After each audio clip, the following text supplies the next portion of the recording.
Hi, I'm Steve Clemons, and I have a question. What do recently leaked American secrets tell us about the Ukraine war? Let's get to the bottom line.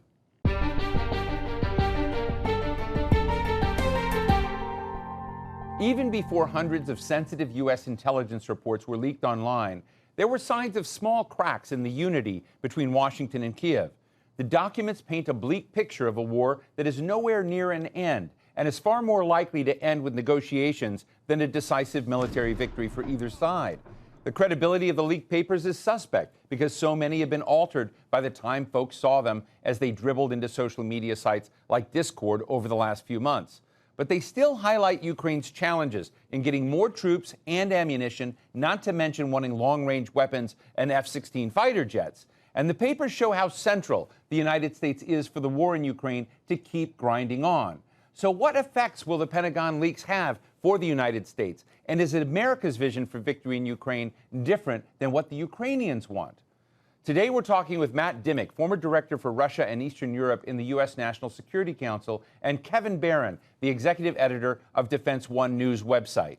Thank you both for joining me. Kevin, let me just start with you and ask you, we've had the leaks. We have, little glimpses into America's views of what its allies are doing, decision-making in Ukraine, strengths and weaknesses on the Ukraine battlefield. But I guess as you step away from that, what are the lessons you see right now for the sustainability of this conflict and America's role in it? Well, a lot there. Look, I think just for the leaks first, the story about the leaks is almost as revelatory as the leaks themselves. As you said, there is still controversy or decisions being made about what's true and what's not within them. The British defense minister today said undoubtedly there are falsities in those leaks.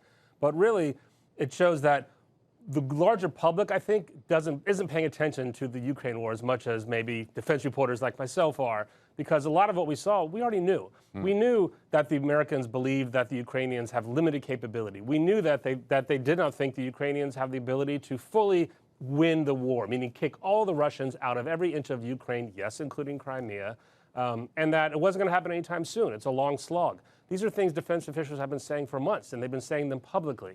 Different ways, different versions of it. So what the leak shows is a lot of hard confirmation to for people who maybe weren't believing what they were hearing or didn't know, and so all at once the whole world is talking about this simmering doubt about the future of the war.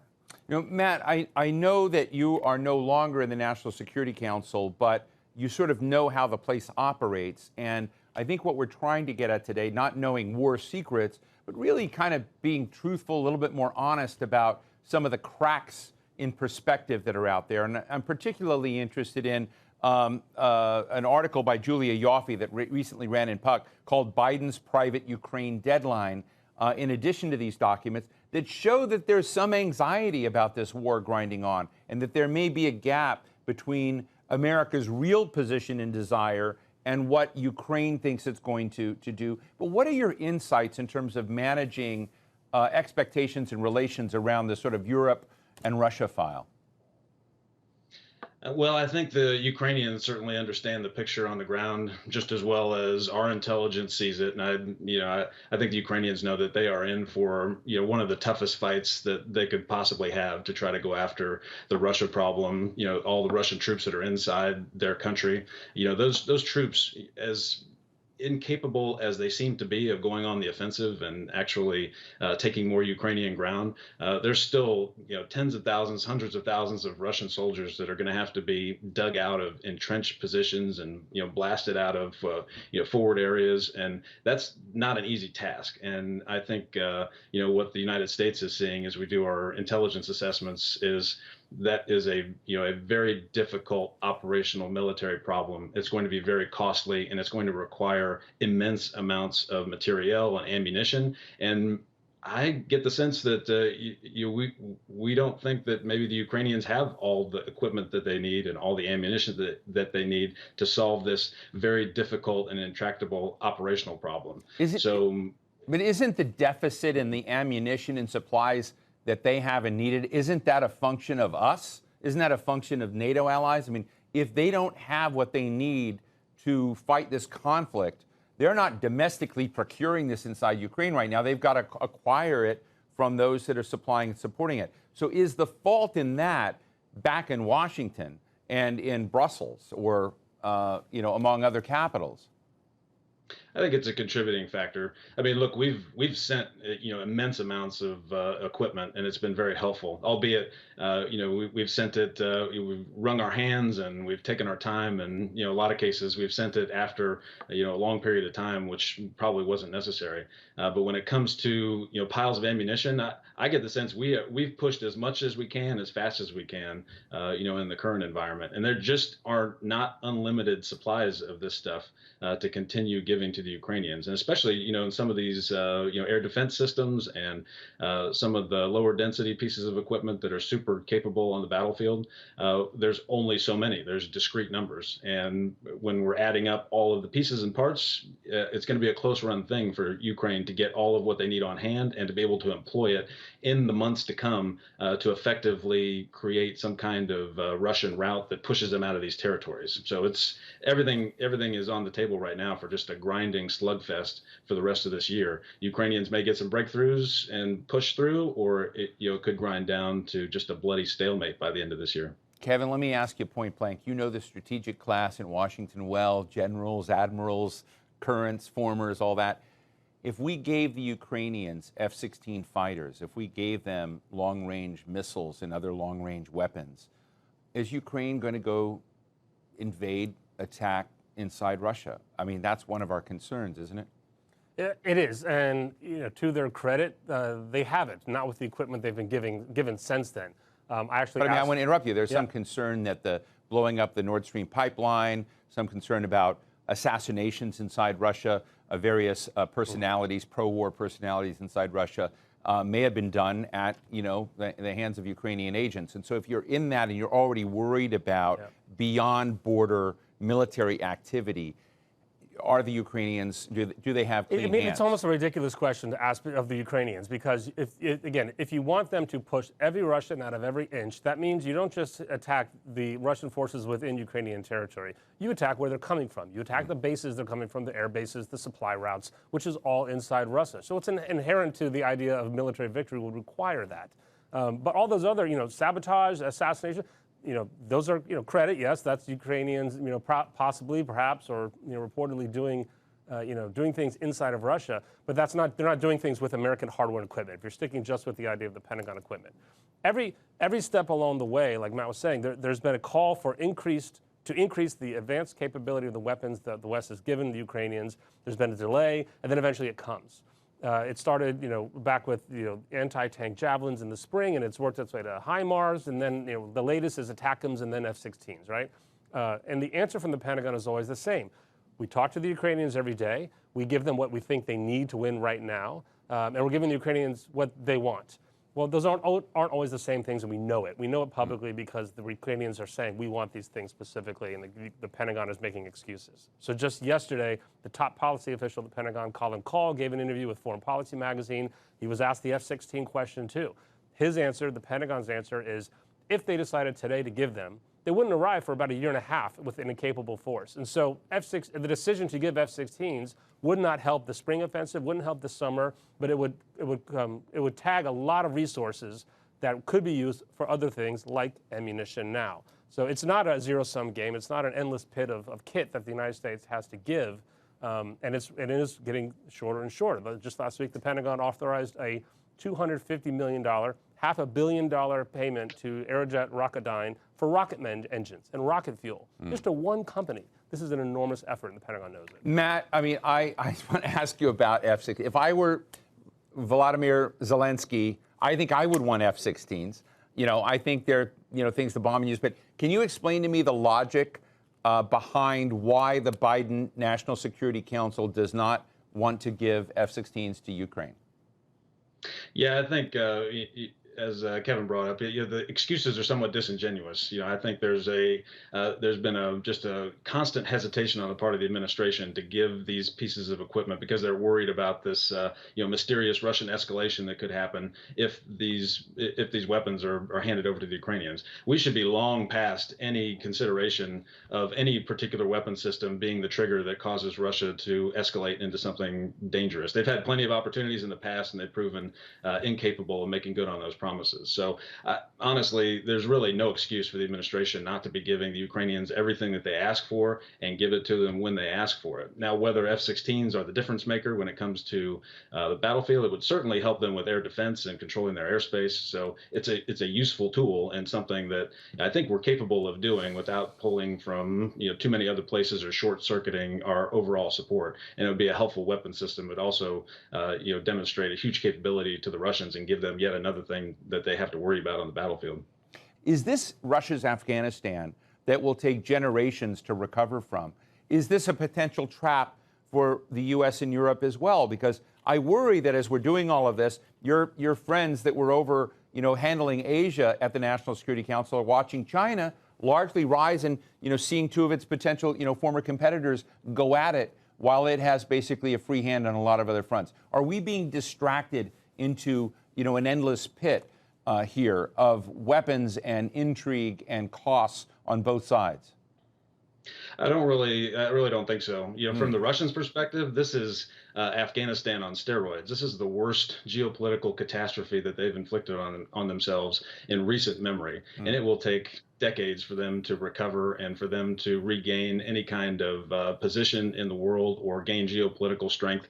Their position is seeping out every day that they're involved with Ukraine, and they're alienating Europe. They've certainly pushed NATO closer together. They've lost Ukraine for a generation, if not longer. They pushed Ukraine into the arms of the European Union and greater Western integration. So absolute catastrophe for Russia, and welcome news for the United States and our Western partners. And I don't see it as a distraction on the big political game, political chessboard, as far as us taking our eye off the ball with China. I think there's a strong argument to be made that our support for Ukraine is essential, and it's an investment in our own interests. And we're getting, for pennies on the dollar, we're doing what we're doing to Russia via Ukraine, what we have tried to set out to do with our great power competition and all our strategies to deal with Russia as a great power competitor. Ukraine is dismantling Russia's great power capabilities every single day while they're sweeping up, huge chunks of the Russian military and doing a lot of the hard work that would have fallen to us and to NATO if Russia had, continued to maintain their great power status. So I see it as an investment in our interests, and certainly not a trap, because I think we're getting a grand bargain out of this that will only help us in the larger stage when we can focus some of those efforts and refocus them on China, where we wouldn't have to we're not going to have to consider dealing with Russia as a huge threat in the coming years and probably a couple decades. Give us your take on these leaked documents. These leaked documents came through a private little group in a Minecraft game or some sort of Discord, gaming Discord. And Jack Teixeira apparently has been arrested and accused of leaking this 21-year-old guy who had a top secret security clearance and for compartmentalized information.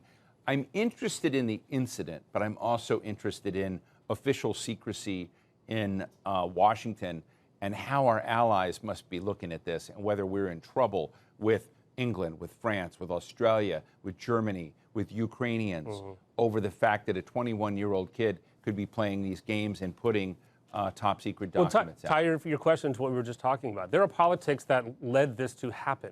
This isn't just a 21-year-old, a young person in the United States military. Marjorie Taylor Greene, Representative is now defending this guy. Of course. Right. Of course she is.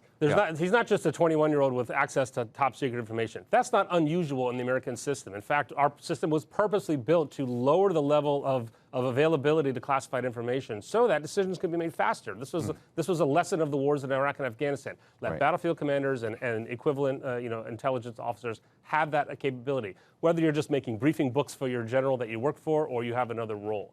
But this kid was not just an average American. He already was a radicalized right-wing extremist. He allegedly has statements online saying that are anti-Semitic, they're racist, he's a gun obsessive, he's anti-government, but he's already in the military. And he just said he was already regretting his decision of being in the military. That is part of the rise of extremist right-wing politics that's creeping across America. And the Pentagon has to deal with this. The military has to deal with it. What it leads to is everything else you said. Allies are now seeing what the United States really thinks of them. I see a lot of intelligence professionals saying, yes, it's damaging, but in our world, allies know that allies think this way about each other. They know they spy on each other. They know they have secrets. They know they have they have considerations. Some are bigger than others. One of the biggest ones might be that the Egyptians were going to give rockets to the Russians. That's a big deal that the United States might want to address with the Egyptians, for example. Let me ask you also, Matt, that when it comes to thinking about where this war is going, do you see the outcomes, as we've heard from General Mark Milley? We've seen other combatant commanders leak out that we essentially need to see some sort of negotiated process and end to this begin. Where are you on that?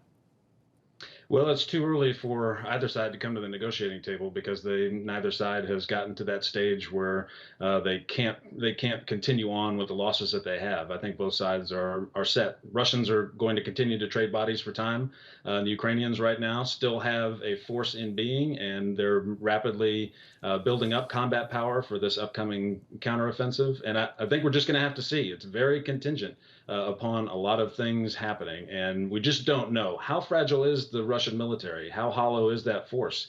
If they're punched in the face, will they fracture and give ground, or will they resist, and will they yield but just give ground that has to be retaken again?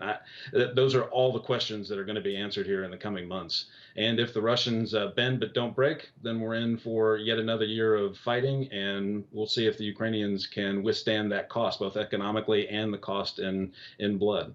But if the Russians truly are as fragile as they might be, and some of the the morale indicators and the equipment indicators show that that's not a great force that you want to be commanding, and there's only so much abuse that force can take. If the Ukrainians can find those pressure points and those cracks and smash it with enough mass and velocity, then you might see a rolling Russian retreat that yields a lot of ground, like we saw last year when the last time the Ukrainians had a major counteroffensive. Kevin, how do you see the end game of this? Look, I think it's important to remember we're dealing with a madman who controls madmen here. This is not. There's no logic to any of this. The effort by the Russians to take Ukraine isn't one battle along some giant front, and if it doesn't go well, it makes sense that they would pull back and try something else. None of this makes sense, right? So that makes it so hard for us around this table to try to predict, and it makes it hard, I think, for the Pentagon. And I do give a little bit of leeway to Pentagon planners and whether in uniform or civilian or intelligence trying to figure this out.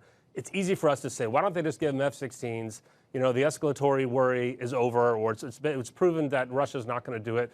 Well, maybe, we hope, but it's not on our head and it's not on our watch, and we're not the ones under oath who have to make those decisions. The guys at the Pentagon do. And there's some validity to the argument that there's of course urgency to end a war. There's suffering going on in Ukraine. But if it's going to take a little longer to save a greater war, a disaster, then that's maybe what it's going to take. And people have to make those decisions too. So I agree with Matt that we're seeing just incremental movement, and a lot of people think that's always going to be good news for the Ukrainians. Anything that anytime we're not saying Russia has taken a city, taken a province, is marching to Kyiv to own the country like their initial goal was, is a good day for Ukraine until the tide can be turned. And if Ukraine can't turn it, the only person that can is Putin or somebody in Russia to change this calculus. Because it's not even Russian forces that are fighting, it's these Wagner forces. They're even crazier than the Russians, they're leaders. So good luck making sense of it all. But nobody thinks it's going to be quick. Everyone thinks it's going to be time, no matter what kind of weapons are given. Do we have a divide between the Pentagon and White House, Kevin, over things like prosecuting war crimes, cooperating with the International Criminal Court? We just saw this horrific beheading of a Ukrainian soldier, seemingly by Russian troops, that has made its way around the internet. It's one of the most horrible things I have seen. And that's only one microcosm of accusations on both sides of this. But my understanding is that the Biden White House wants to cooperate in bringing people to justice through the International Criminal Court. But the Pentagon is not cooperating, fearing of setting a template where its own soldiers may, in fact, be held accountable. Right, that's always been the hesitation for the United States joining the International Criminal Court. And frankly, it's almost always come from the right. It's been this fear of, never allow a United States soldier to be commanded by a foreigner, even though they already are in our current system that people don't know about at lower levels. But I think it depends on what you mean by inside the Pentagon. Nobody in the Biden administration probably thinks differently, but there are, military men who have come up through the system, some of whom think that military men of all stripes, of all allies, should honor this code, and there should be some sort of standard that they can be held to. Others believe what we were saying earlier, that nope, I never want to have to hand over an American soldier to a foreign court to decide what he did was right or wrong based on our laws, based on American laws, America's guidance. So I don't know what the thinking is deep inside the Pentagon about this. I do think that there is agreement, and it's already been said that there are war crimes. General Milley, chairman of the Joint Chiefs, he's been saying for months and months that Russia is committing war crimes. They are committing crimes against humanity. He's listed them out publicly in press conferences for everyone to see. So the president's senior-most military advisor believes so. Let me just ask you both, finally, do you worry that this conflict, which has been somewhat contained, has not triggered NATO, has not led to nukes on the battlefield yet? But Matt, do you worry that final blow could actually lead to the escalation of this conflict folks have been trying to avoid?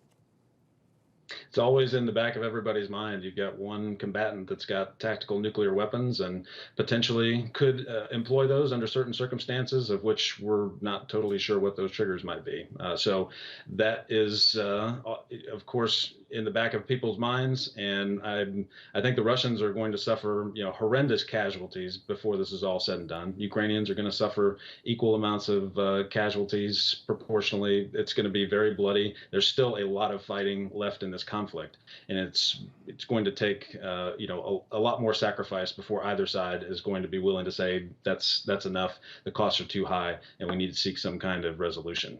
I don't see the Russians ever getting to that point, and they're either going to have to be defeated on the battlefield, or Ukraine's going to have to say this is too painful, and we're going to go to the negotiating table. Kevin, final word. Yeah, I think he had it right at the end there, Matt. That without some sort of